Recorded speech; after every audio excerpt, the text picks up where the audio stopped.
Welcome to Full Prefrontal, the show that exposes the mysteries of executive functions. This show is a collection of conversations about the role of the prefrontal cortex, which impacts your focus, planning, problem-solving, emotional balance, and independence. These conversations will introduce mental tools that will empower you to shift your mindset for a successful life. And now, here's your host, Sucheta Kamath. Welcome back to Full Prefrontal. I'm here with our host, Sucheta Kamath. Good morning, Sucheta. Good to be with you. What's in store today? Let me start with a story. You know Steve Harvey. Mm-hmm. He's a beloved comedian, a TV celebrity, and a seasoned host. Extemporaneous speech, that is, talking without a plan, is not a real problem for him. Handling pressure and a playful banter is no biggie for him. So this really is a surprise. What happened is once during Miss Universe pageant, during the last crucial moments, Steve Harvey made a biggest possible blunder. He accidentally said Miss Universe instead of first runner-up when he called out Miss Columbia. Of course, moments later, he realized as he looked at his note card and he said to himself, "Oh my goodness."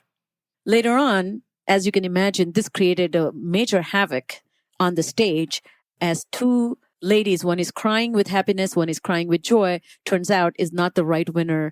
And the one who's crying out of sorrow is really the true winner. So Steve Harvey had to manage this chaos. So he went to Twitter and he posted a few tweets. In one, he said, "I would like to apologize wholeheartedly to Miss Columbia and Miss Philippines for my huge mistake. I feel terrible. Secondly, I would like to apologize to the viewers at that I disappointed them as well. Again, it was an honest mistake. I don't want to take away from this amazing night and pageant, as well as the wonderful contestants. They all were amazing." So what happens, as you can imagine, that when we talk, we use language to express ourselves. We express our thoughts through speech, text, tweets, letters, essays. We organize language for talking as well as for writing. And when we organize, when we take time to compose our thoughts, and the flow of language through speech can then make a lot of sense. Sometimes when we are under pressure, organizing ourselves can become a challenge.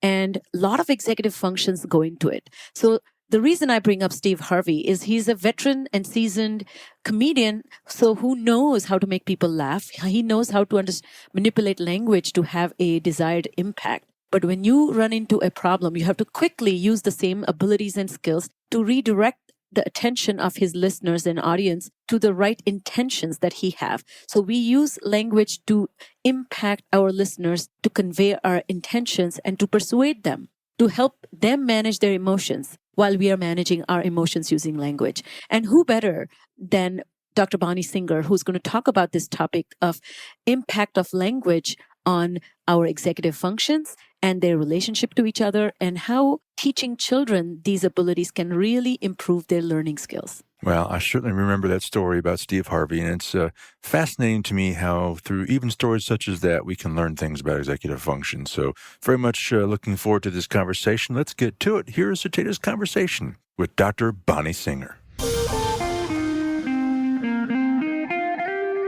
Today, a fellow speech-language pathologist and an expert in language, literacy, and learning, Dr. Bonnie Singer will be joining us. She is the founder and CEO of the Architects for Learning, where she trains educators and consults with schools worldwide. Dr. Singer received her bachelor's and master's and doctoral degree in communication sciences and disorders from Emerson College, where she has also worked as instructor and clinical supervisor. In addition, she currently holds an adjunct teaching position in graduate and professional studies at Endicott College. For her entire career, Dr. Singer has been interested in the ways in which language and cognition interrelate to support and constrain language, learning, reading, and writing. With her partner, Dr. Anthony Bashir, she developed Empower, a method for teaching expository writing and brain frames, graphic scaffolding for language, literacy, teaching, and learning. Dr. Singer has authored numerous publications on methods for assessing and teaching writing, reading, listening, speaking, executive functions, self-regulation, higher thinking, and critical literacy. Dr. Singer is committed to the vision that students know how to tackle what comes their way in school and live to the best of their abilities. Welcome to the show, Bonnie. Well, thank you so much for having me on today. You and I know each other from our Boston days, and I have always admired your work, particularly the collaboration that you have with Tony Bashir, and we will be talking a lot about that, I hope. My particular interest in our conversation today is the way you relate executive functions to developing language literacy and learning skills. So if I ask you quickly to describe that you met somebody at a coffee shop, what would you say to their question, what is executive functions? Oh, that's a quick and dirty. Quick and dirty. It's basically your brain's air traffic controller. Tell us more.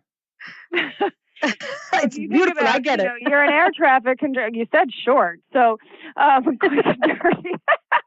There's a lot going on, so your brain's got a lot of processes. There's a lot going on in order to navigate your world and follow what people are saying to you and decide what you're going to do and control your behavior and choose your words and all of that. And somewhere in there, people have likened the executive function system within your brain as the conductor of an orchestra or the air traffic controller or sort of behind the scenes mechanism, neurologically anyway, of coordinating and managing your thinking and your behavior so that you can deal with complicated things. Got it. And as you and I have come to understand that explaining executive functions is really not a simple one sentence job. You have to kind of back it up with some explanation. So one thing that I always bring into the picture about executive functions is the way you control, guide, direct your behaviors, thoughts, and actions, but they all are related to your future outcomes. So it's not whatever changes you make to yourself, they're basically with one motivation in mind, which is your future self. Is that fair to say about executive functions? Yeah, it is. They're basically neurological brain-based processes that are recruited in order to do something, or some kind, we call it intentional action. There's some kind of intention that you're attempting to carry out. And so you have to engage these processes in order to do something that's future-oriented. So you are an expert in language literacy and learning. What connections do you see between that and executive functions? Well, everything about language in terms of talking is a future-oriented experience, right? And it's always a novel experience. And so one of the things about your executive function system that's important to understand is you don't really have to rely very heavily. It's not very heavily taxed when you're doing something that's really practiced and smooth and automatic. So when you're first learning to tie your shoes, it's a really big deal. Everything about it is new. It's hard. It doesn't feel easy. You have to talk yourself through it. We make up little songs and stuff for kids so they can remember the steps because it's complicated. But after a while, you can be tying your shoes, not even looking at your feet and having a conversation with somebody else because tying your shoes becomes automatic. So you need your executive function system. You need those skills to be brought online and recruited in order to do something. But the more practiced and smooth and automatic that behavior is, or that whatever it is you're doing, the less your executive function system is taxed. So there are certain aspects of communication that become very practiced and automatic. I'm talking to you. I'm not thinking about how to produce a T versus a K sound or where my tongue is to make an S. I've already figured that out, and it just happens automatically from my mouth. Some people, that's not an automatic process. They struggle with just producing speech their whole life, and it takes a lot of executive control in order to do it because they can't get it to be automatic. But language, your ability to formulate an idea and put it into words and express some intended thought or emotion, that's always a brand new event.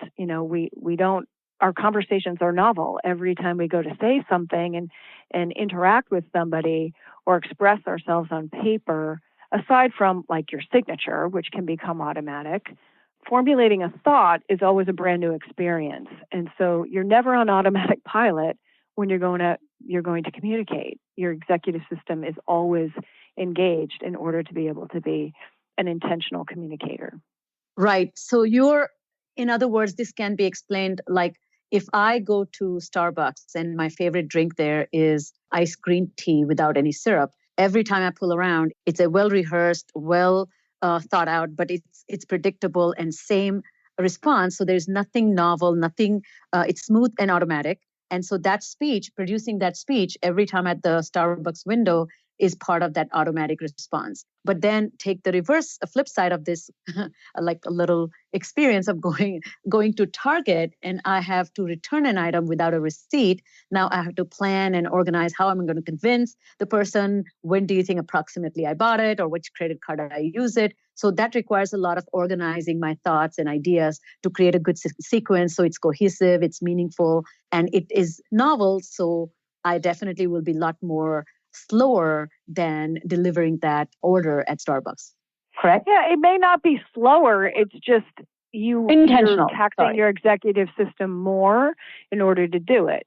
So you can go to Target and have a perfectly fluent and seemingly automatic conversation about the fact that you don't have your receipt with you. The words come out pretty seamlessly if you have an intact executive system. But the kinds of kids that we've been working with for the last 20, 30 years now are kids where their executive skills have some vulnerabilities in some area. Some aspect of their executive functioning is vulnerable. And so it plays out in their language in different ways. For some kids, they just can't find words quickly enough. So they stumble and they kind of get partway through a sentence and then it's like, oh, wait, that's not exactly what I want to say. So then they backtrack and they start the thought again, or they're repeating words a lot and trying to buy time because they can't seem to get the words planned and organized and sequenced and retrieved quickly enough, have it come out in a very fluid, seamless way. So Bonnie, help our listeners understand the relationship between prefrontal cortex and executive functions. As you and I have talked about this before, that developing brain definitely has an impact on learning, particularly learning to read and write. And these skills gradually emerge and get polished and get better with time. But a lot of formal years of learning are inundated with demands on reading and writing. So what role does the developing brain play in all this? Well, you can't learn to read without your brain developing. So, it's sort of the development of your brain is in charge of lots of different processes. And the executive, we think of 5 core. The jury is out on what exactly executive functions consist of. We're still researching and refining, but much of the research that's there points to these 5 core processes, which are inhibition, which is basically like your brain's stopping mechanism, right? You have to stop doing something on automatic in order to have a plan and to organize and sequence your behavior in order to execute that plan and to hold that plan. And we call working memory, which is sort of this middle space where I'm keeping it in my mind so that I can work on it while executing a task, and managing your emotions and keeping yourself regulated throughout the execution. So those 5 processes are developing slowly throughout your lifetime. They really sort of peak in their development in your mid-20s. And then sadly, we start to become less and less refined in our executive control beyond our mid-20s. But one of the things that is not well understood about executive functions is that those 5 things don't all necessarily develop in unison. So exactly. You can have kids who have really good planning skills and they're just terrible at sequencing what they have to do in order to execute that goal. And you can have kids who are pretty organized, like very organized with their materials, their belongings, but not very organized when they go to talk or to write. And you can have kids who are very planful and very organized, but they have such a hard time holding information in their working memory. So it's almost like somebody's writing directions on their little mental whiteboard, but they're using disappearing ink. And all of a sudden they forget what they were going to say in the middle of a sentence. They forget what you just told them. And they're constantly a feeling of like, wait, what? I forget. So these 5 things don't all develop at the same time, even though executive skills develop through mid-20s. We aren't seeing the same rate and the same growth trajectory of those 5 things. So Stus's research shows this really clearly, that they're dissociable meaning you can have strengths in some aspects of your executive function, weaknesses in others, and vice versa. And it's very individual. So it's not the case that all kids with executive function weaknesses have the same problems. Those weaknesses are going to be very individual to each person based on what's a relative strength within those 5 areas and what's a relative weakness.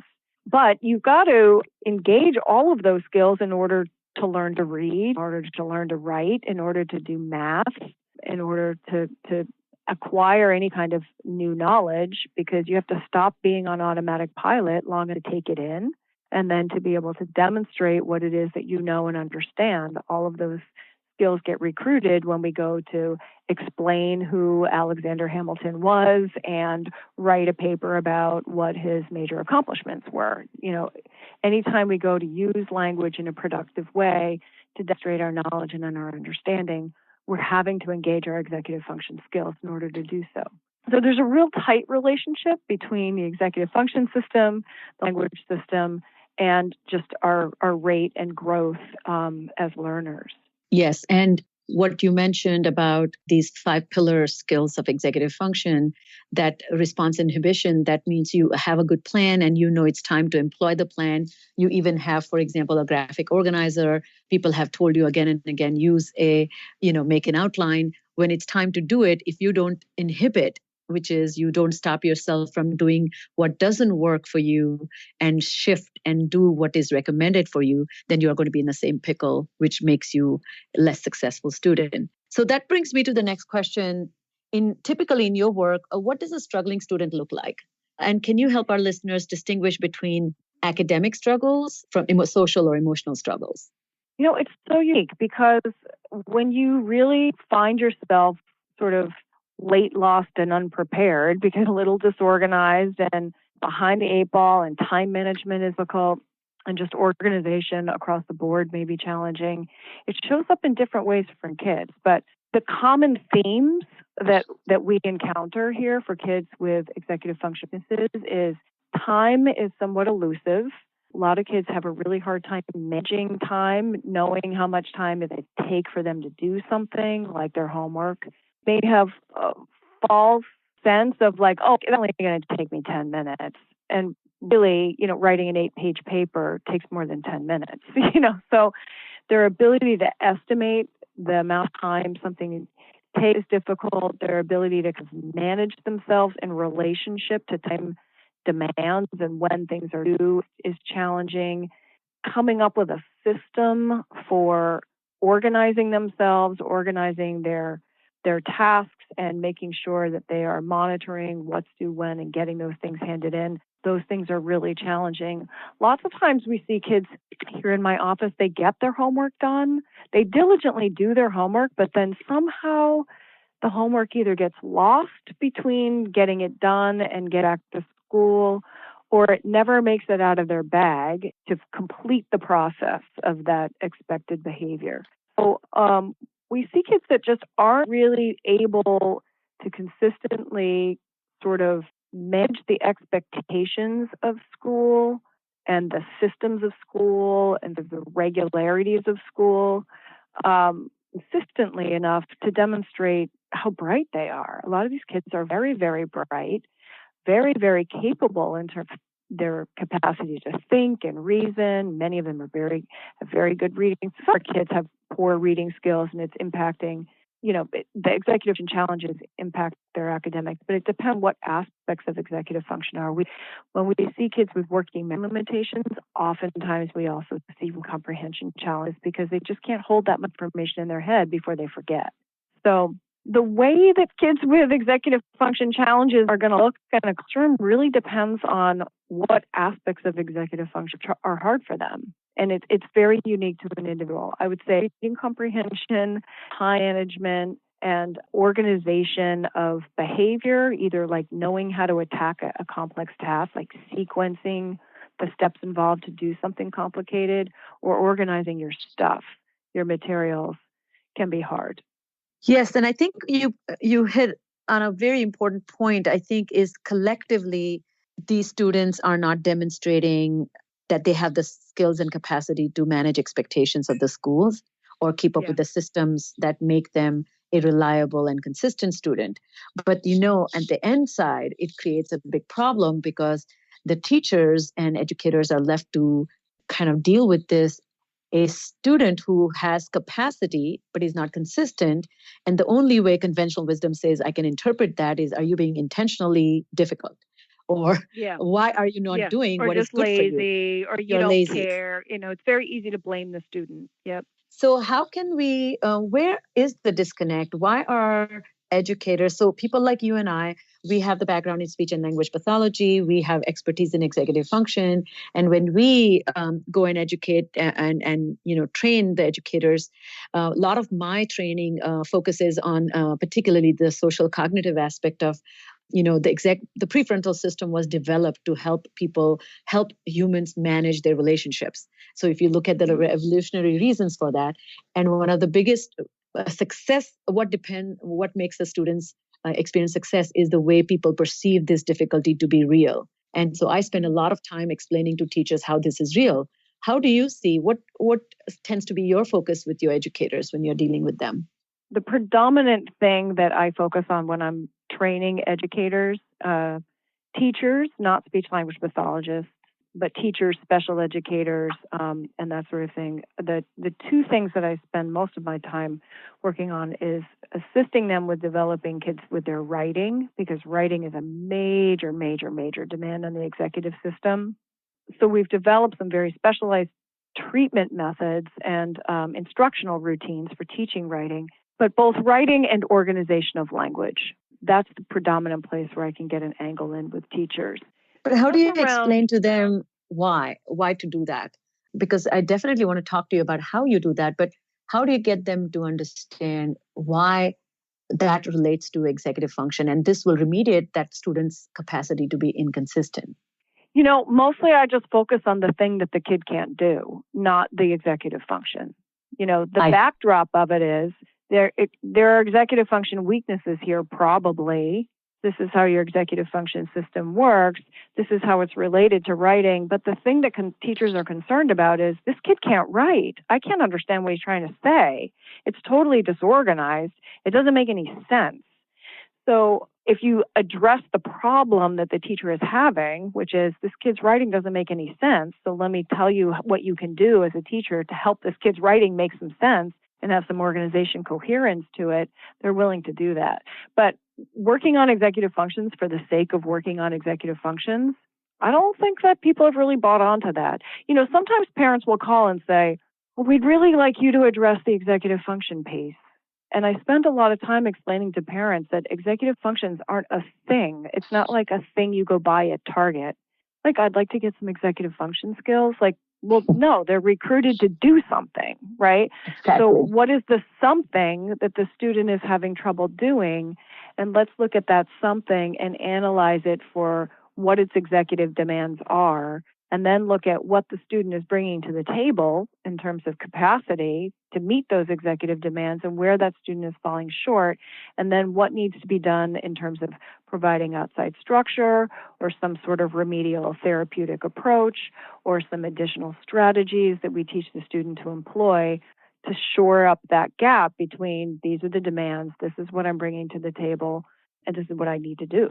Wonderful, Bhani. So can you quickly touch upon, for our listeners, what constitute written language disorders and what does it mean to have a written language disorder?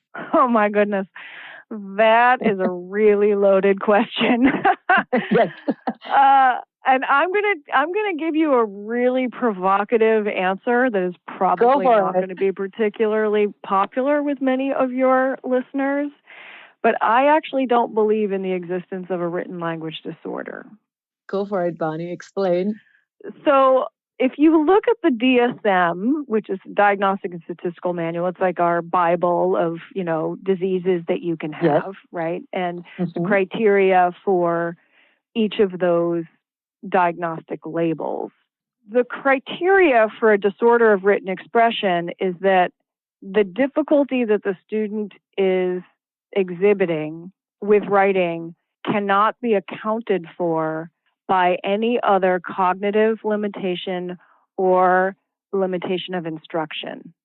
And those two things together basically wipe out the existence of a written language disorder all by itself. It doesn't exist because there's always some kind of cognitive or linguistic weakness that's playing, or there isn't, and the student is not a very good writer because they haven't had very good teaching. That part of DSM is written by a psychologist, not a speech and language pathologist. Right. Well, it's a reasonable criteria. It's a very reasonable criteria, and I think people omit. They overlook that criteria, which is we have to be able to say that there isn't something else that's causing the student to be struggling before we can slap this disorder label on the student. And I've yet to meet. I think I've only ever met one student in my 30 years where I could definitively say the quality of instruction was extraordinary, and there wasn't anything else cognitively and linguistically that we could point to as being an underlying cause of the difficulty the student was having with writing. Only one. Wow. So, Bonnie, in closing, one quick question about relationship between writing difficulties and executive functions. As you and I know that ADHD, one of the primary symptoms of ADHD is executive dysfunction. So would every student with ADHD have difficulty with writing? No, not necessarily. And can you help our listeners understand? Many students do. I'm not going to say that as a rule. It's not one of the diagnostic criteria of ADHD, but it is a very common academic area of challenge that we see kids having that also have ADHD. But we also see kids without ADHD really struggling with academic writing as well. So lots of kids struggle with academic writing. Exactly. They may or may not also have executive function weaknesses. But by and large, academic writing, expository writing in particular, requires a lot of planning, a lot of organization, and a lot of working memory. And when you're not a very astute, sort of intuitive pattern detector, some of the patterns of the ways in which we use language in order to develop paragraphs, to develop essays, write an introduction paragraph that has a different pattern than the body paragraph, which has a different paragraph than different pattern than a conclusion paragraph. Language is a bunch of patterns, and you get really good at language when you're a really good pattern detector. Some of our students with attentional limitations are lacking in their pattern detection abilities. They're not getting it just through osmosis, through exposure. They actually just need to be taught very explicitly, this is how it works. This is what language looks like, and there is a pattern under here. This is what it looks like. Here's some strategies for you to use to get comfortable with that pattern and more practiced with that pattern so that it does become more automatic for you. Beautiful, Bonnie. That brings us to the end of our show. Before I let you go, should anyone have any questions or want to learn more about your work, where should they go? The best way is through our website. It's architectsforlearning.com. Fantastic. Thank you once again, Bonnie, for freeing up your time. I know you're such a busy person. Our listeners are really going to learn a lot from your wisdom, and I look forward to staying connected. It's such a pleasure to be here. All right, Sucheta, we're back. What a great conversation with Bonnie Singer. She's a speech and language pathologist. She brings a very interesting perspective and lens to the discussion around executive function. She certainly does, Todd. Bonnie puts it this way: executive function is brain's air traffic controller. While processing complex information and navigating a lot of moving parts, it helps coordinate and manage thinking, and eventually it helps in controlling behaviors, language, and communication to produce results and reach goals. A great way to kind of summarize executive functions. Absolutely. I would agree with you on that. All right. So any key takeaways from your conversation with Bonnie that we should be aware of? Here's the first takeaway, Todd. Executive functions are brought online during a new learning process, which requires the brain to move from an autopilot mode so that the new steps or sequences can be coordinated and learned. Certain tasks or situations tax our executive system more than others. For example, when we use language for speaking or writing in a productive way to demonstrate our knowledge and understanding, as she was saying, we very much recruit executive functions. Once a new skill is learned and practiced and mastered, it gets less labored and becomes automatic. At that point, the executive system can take a break. And that's what we call a habit. Got it. All right. So she describes kids with executive function problems as late, lost, and disorganized. Interesting. Any thoughts there, Sucheta? Well, that brings us to the second takeaway that bright and capable kids who suffer from executive function difficulties are not able to consistently manage systems that schools have put in place. That's what they appear to in that school context. They're late, they're lost, or they're disorganized. Take an example. A teacher says, come prepared, bring your tools to the classroom.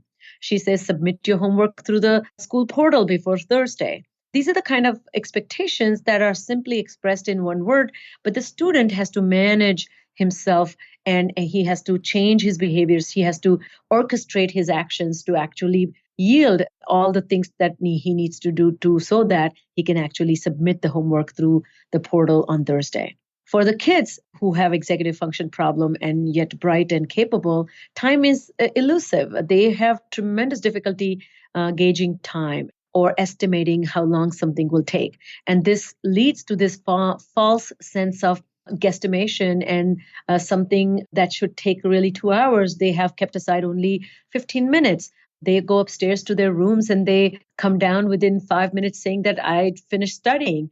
And parents are like, you were barely there for 5 minutes. So their own understanding of how to measure time using their own body and experiences of going through a task is really disconnected. Finally, she was talking about these students with executive function problems don't come up with systems to organize themselves. And this is also very much reflected in the way they organize their writing. They don't have a system to writing. Well, speaking of academic writing, I mean, Bonnie also talked about how kids with or without executive function problems or with or without a diagnosis of ADHD all struggle with academic writing. Yeah, that's the third takeaway that I wanted to kind of share and repeat in a way, that writing requires highly engaged executive functions. Writing uses, as Bonnie was saying, 3 important executive functions. First is planning. Second is organization, which is applying pattern detection skills to the writing process. And working memory, where you are holding on to ideas that you are trying to jot down or get on paper. So amongst many types of writing, one such writing, which is academically extremely important, is called expository writing. For those who don't know what expository writing is, here's a quick explanation. It's the kind of writing where a student has to explain an idea, describe the details or the processes in a detailed way, share information, and inform the reader about this knowledge that he's trying to get across in writing. This type of writing is organized around one central topic and heavily depends on patterns that create a sequential delivery of the idea in an organized way. And what's another connection that she made for us? That language is generally highly pattern-centric. And those students who are suffering with executive function problems, whether they have ADHD or don't have ADHD, are really not able to see the patterns in written language. They are supposed to learn this idea of pattern recognition through osmosis or exposure, and they begin to struggle when the advanced academics requires or depends on heavy writing. Take example for in high school, there's something called DBQ, database questions, and that requires students to quickly read something, analyze, synthesize, organize their answers, create a good paragraph summary where in the beginning of the paragraph, there is a definition, description, followed by details or process and a conclusion. This, what I just described, is a pattern, and many students are oblivious to the pattern. And that's when writing becomes tedious and extremely painstaking process. I have worked with many, many students who actually were paralyzed with the proposition of writing and would throw a tantrum or have a massive meltdown. And sometimes they had to literally dictate their essays, and somebody else acted like a note taker. And the person who was taking the notes then acted as an editor and then refined the language, completed the incomplete sentences, and put the thoughts which were barely put together in a cohesive way. So that can be a real challenge. Fascinating. I mean, lots to think about there. Any final thoughts from this conversation with Bonnie Singer? Absolutely. I love the way Bonnie talked about that executive functions are behind the scenes neurological skills that get recruited or to do intentional actions and effort will work that is future oriented. And so an average person may not think language requires that. Language is such an effortful process. When I say language, means applying language skills to either speaking or writing. That means getting in front of an audience and speaking requires a lot of organization. So one should think about executive function. One shouldn't really think about executive functions as a standalone thing. As Bonnie mentioned, she highly encouraged us to think about that executive functions are collective skills that are recruited to do something, to get something out as a result. And let's take an example, whether you're doing a presentation, you're talking to a customer, you're writing a letter of appeal, or let's say you are asking to get a refund for a flight that you had a terrible experience on. Or even imagine you're removing a spoon that's stuck in a garbage disposal requires executive functions. So executive functions are brought on to solve a problem by orchestrating different actions, by creating an internal sequential template, and then walk yourself through that sequential template. And those who do that well really find their work and output is seamless. And those who struggle find their work is interrupted and less fluid, and their success is disjointed. All right. Critically important conversation with Bonnie Singer. So that's all the time we have for today. On behalf of our host, Sucheta Kamath, and all of us at Cerebral Matters, thanks again for listening, and we look forward to seeing you next week on Full Prefrontal.